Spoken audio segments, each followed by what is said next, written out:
Olá pessoal, bem-vindo, bem-vinda de volta, que bom que vocês estão aqui comigo. Beleza, a gente falou ali de proteger a biodiversidade, a gente deu alguns motivos no bloco 1, a gente falou dos principais problemas no bloco 2, se você não assistiu, volta lá. Agora a gente começa a falar nas unidades de conservação com um pouquinho de evolução histórica. A primeira maneira de criar espaços territoriais, o que é um espaço territorial? De novo, vamos pensar que isso aqui é o nosso país, ok. O direito se aplica no país todo. Só que eu vou chegar aqui e vou colocar uma lei especial. Por isso que eu falo em especialmente protegido. Ok. Tudo isso aqui aplica o direito como um todo. Essa partezinha específica aqui se aplica algo a mais. Ok? Então, daí especialmente protegido. A primeira aparição em registros históricos é dos chamados bosques sagrados.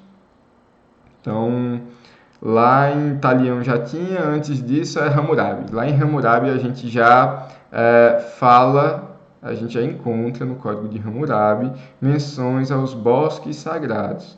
William, eu posso dizer que isso eram as primeiras unidades de conservação? Pessoal, não. Eu entendo que não, apesar de vocês encontrarem doutrina que vão dizer que já era. Por que eu entendo que os bosques sagrados não eram unidades de conservação?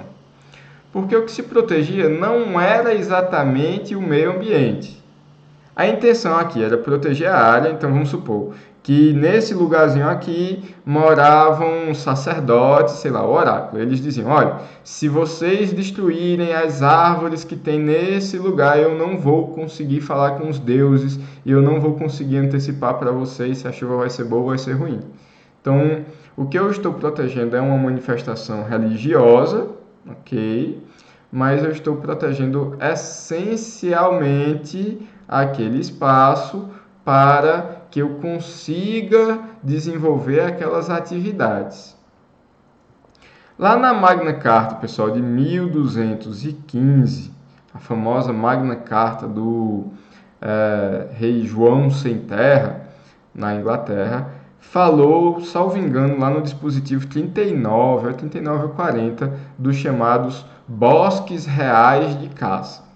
Esses bosques ou reservas reais de caça, basicamente o rei dizia o seguinte: olha, plebeus, só quem pode caçar nessa área aqui sou eu e os nobres.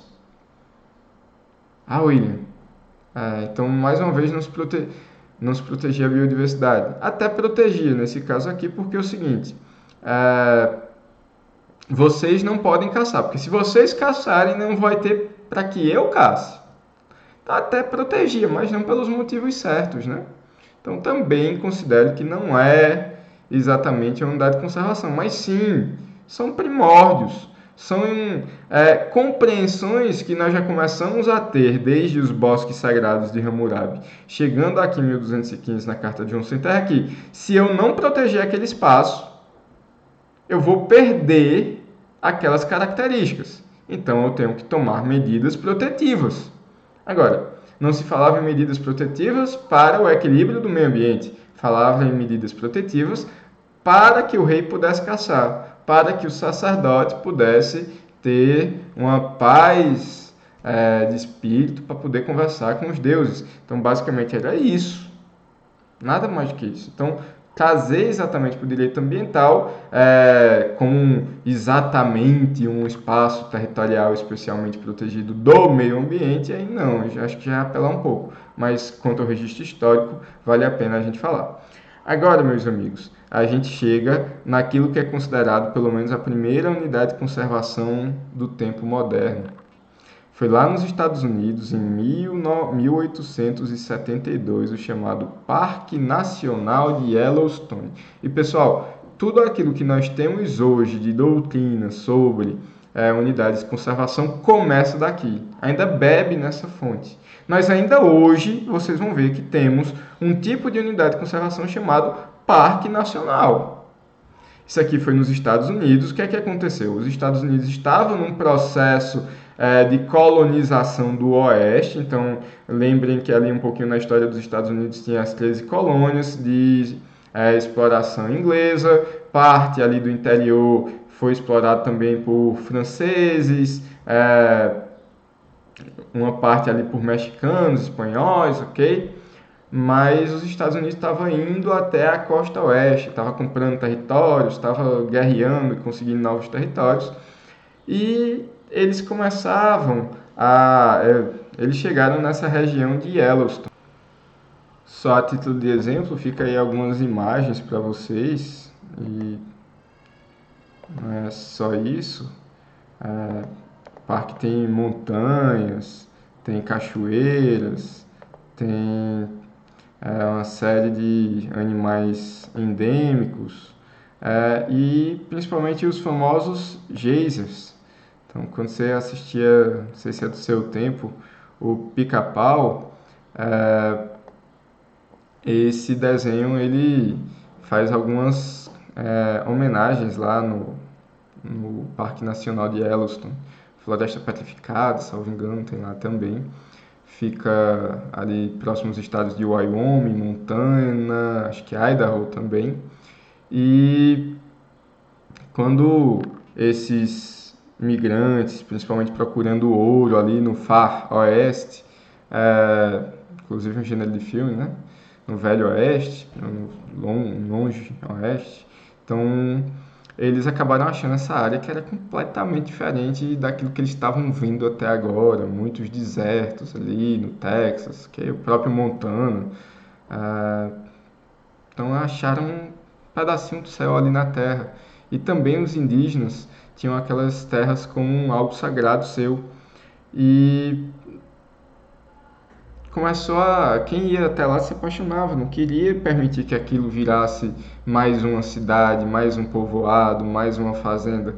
Então houve toda uma mobilização de estudiosos, de parte da sociedade, inclusive com a força ali de alguns grupos indígenas que dificilmente tinham, mas estavam conseguir vozes, e ali decidiram que, olha, a gente tem um país inteiro enorme para explorar, vamos deixar esse lugar aqui quieto, isso aqui é extraordinário, é fora do comum, então nós vamos proteger de uma maneira especial. E aí proteger por eles mesmos, para que as futuras gerações pudessem conhecer o que é o Yellowstone. Então, se criou o Parque Nacional de Yellowstone em 1972 e sim, nossa doutrina considera, inclusive o professor Herman Benjamin, que é ministro do STJ, compartilha desse entendimento que Yellowstone é o berço das unidades de conservações modernas. Outro interessante, foi o segundo criado no mundo, 2 décadas depois, foi o Parque Nacional Kruger, na África do Sul. Aqui é interessante, pessoal. Nós vivemos durante muito tempo ali, nos séculos de 1700 e 1800, um auge ali dos naturalistas, perdão. Turista é outra coisa. Os naturalistas que viajavam o mundo para conhecer novas espécies, fazer a descrição das espécies, ok? E já começou bem antes, 1500, 1600 a gente já tem isso aqui no Brasil. Mas caiu na moda os famosos safaris na Europa, principalmente ali na Inglaterra, na França. O pessoal começou a querer ter esse espírito, principalmente em Inglaterra, de explorador, de conhecer e tal. E aí aqueles animais fantásticos que eram descritos, os elefantes, as girafas, os leões. Então as pessoas queriam ver aquilo de perto. Acontece que muita gente estava caçando exatamente para levar a pele para a Europa, para os próprios Estados Unidos, outros locais, levar o marfim dos elefantes. Então, muita gente começou a fazer essa viagem para a África do Sul e não via mais, pelo menos não tão como se falava. Dezenas de zebras, centenas de antílopes, já não tinha mais aquilo ali. Então as pessoas começaram a ficar frustradas. E por que não tem? Não tem porque estão matando. Aí olha ali, por exemplo, o Tarzan. Tarzan é sensacional de mostrar exatamente essa preocupação, o desenho principalmente, em não fazer o abate dos animais, em ter uma proteção daquela biodiversidade, da fauna e da flora, da fauna principalmente. Então, se cria um mito, então vamos proteger, e aí decidiram também proteger esse espaço especial lá na África do Sul, para que todos aqueles que quisessem conhecer a savana africana e conhecer a megafauna, principalmente dos seus mamíferos, então teriam ali um espaço privilegiado para conseguir avistar todos esses animais que eu narrei para vocês e muitos outros. E aí, professor? Eu não deixo de... Não é o primeiro parque, vamos lá, o primeiro parque nacional, a primeira unidade de conservação moderna criada no Brasil foi o Parque Nacional de Itatiaia, que fica ali, salvo engano, na Serra dos Órgãos, entre Minas Gerais e o Rio de Janeiro, lá em 1937. Mas como eu falei para vocês, o que me apaixonou para gostar de direito ambiental foi essa daqui, ó, a nossa Floresta Nacional do Araripe, que na verdade o nome técnico seria Araripe-Apodi. Infelizmente, quando foi ser criado, e olha aqui, a gente tinha acabado de sair da era Vargas, a gente estava vivendo um novo governo, estava já na moda esse serviço florestal nos Estados Unidos, pós-Segunda Guerra, né? Os Estados Unidos já tinha algo do tipo, os Estados Unidos saiu o principal vencedor da Segunda Guerra, influenciando lá todo mundo. Então, criou-se um sistema florestal no Brasil e Sobral Pinto, não, perdão, Sobral Júnior, deu tilt aqui na cabeça do professor, depois eu lembro o nome, passo para vocês aí nos comentários.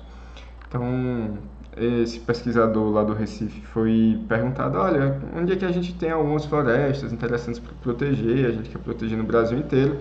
E aí ele falou, olha, aqui no Nordeste acho que tem duas áreas primordiais para se proteger, que é a Chapada do Araripe e a Chapada do Apodi.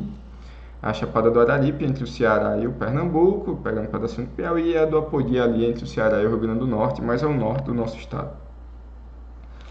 E aí a galera não entendeu direito e criou lá por decreto na canetada a Floresta Nacional do Araripe-Apodi lá em 1946. Infelizmente a gleba do Apodi nunca foi regularizada e hoje já não tem muito mais o que se proteger não. Felizmente para nós que estamos aqui no Araripe, nós tivemos a nossa Floresta Nacional conservada, houve ali a aquisição de alguns 1.000 hectares, hoje se aproxima dos 40.000 hectares. Então, nós temos ainda protegida aqui a nossa Floresta Nacional do Araripe, que inclusive dessa categoria Floresta Nacional foi a primeira criada no Brasil. Pessoal, eu vou encerrando esse bloco por aqui, a gente está com um pouquinho menos do que os 15 minutos, mas a gente compensa ali com aqueles que a gente passou. Tem mais um bloco, vamos para 1 hora de aula, volto daqui a pouco, não sai daí.